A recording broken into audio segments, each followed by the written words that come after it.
Bip bip bip bip bip. Bip bip bip bip bip.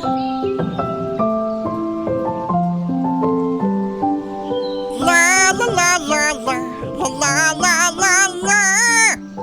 Ito na mga bata, ito na mga yes friend. Ang kwento lang kwenta. Ang nung isang araw na pinamagandang. Wait lang, may tanong ako sa iyo, Rico Panyero. Kala ko itutuloy mo eh. Ano ang iyong tanong? Meron ako sa yung joke. Anong joke mo? Gandahan mo yan. Ayoko na nga. Na-pressure ako. Na-pressure! Dali! Na-pressure sa joke. Ano ang... Dali, ang dami mong ano. Anong isda ang bulletproof? Pating. Bakit mo sinagot? Bakit mo sinagot? Joke yun eh! Dapat sasabihin mo ano! Okay. Okay, sige, ano? Eh di pating! Sige, magkwento ka.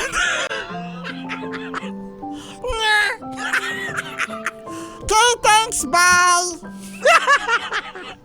Ang kwento natin, mga bata, mga yes friend, ay tungkol sa pating. Noong isang araw, dyan sa may Pacific Ocean, ay merong isang mag-ina na pating.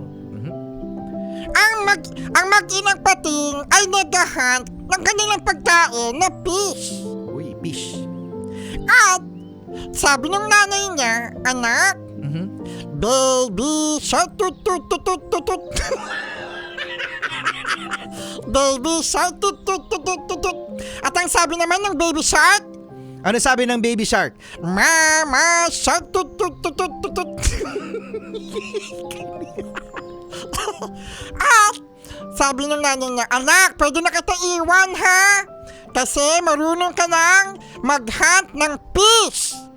Sabi naman ng anak, yes, mama. Ngayon, iniwan na ng nanay na shark ni mama shark tutut-tutut itong si baby shark tutut. At iniwan niya na. Pagkatapos ng isang buwan, ay binalikan niya para i-check ang kanyang baby shark tutut. At nakita niya si baby shark. Anong napansin niya kay baby shark?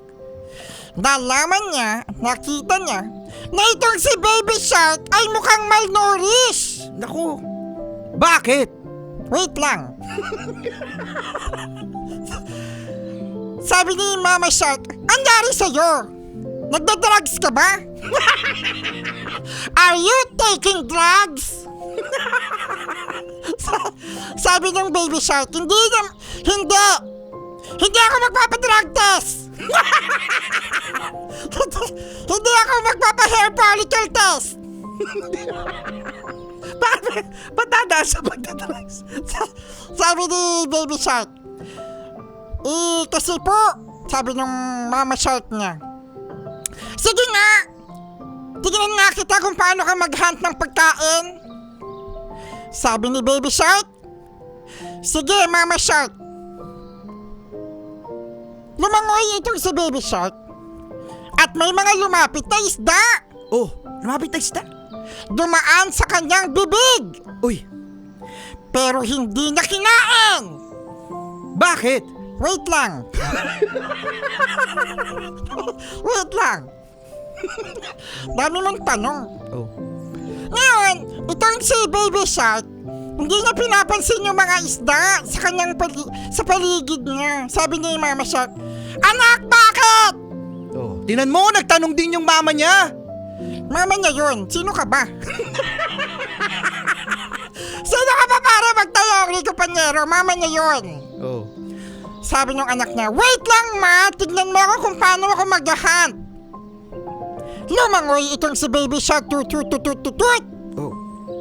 At pumunta siya sa maraming isda, yung school of fish. Uy, School of Fish, ito yung grupo ng mga isda na lumalangoy. Marami sila. Correct. Lumangoy siya doon pero wala siyang nahuli. Uy. Kasi ano tawag doon? Nasa dulo na ng dila ko eh. Oh, wag mo na ituloy, wala kang dila. Basta yun. Nagpiklasan sila. May salita bang piklasan? Basta gets nyo na yun.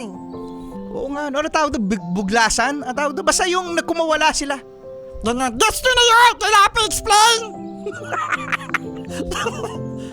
Ngayon, sabi ni Mama Shark, bakit ka pumupunta doon sa malaking dami ng fish? Eh, meron naman ditong fish na lumalapit na sa'yo. Ang sabi ng Baby Shark, kasi gusto ko po mas marami. Sabi ng nanay niya, yan! Kaka-cellphone mo kasi yan, kaya ka nagugutom. At gusto mo marami. Dapat, pag may lumapit sa'yo na isda, kainin mo agad. Ito ang bopol nito. Ang bopol mo. Kaya nangyayari sa'yo, mukha tuloy may nourish na isda. Napating, okay? Kaya simula noon, ay kapag may dumarating na isda, ay kinakain na ni Baby Shark. At siya ay naging masigla at naging masaya. Uy, Tinu-ninu-ninu-ninu-ninu-ninu, hik-hik. Yan ang tunog kapag dumarating ang pating. ganun ba yun? Ganon. Susunod na mga Yes Friend, Sexy Megan. Sabihin na mga yes friend para sa Chillax 101. Cholit!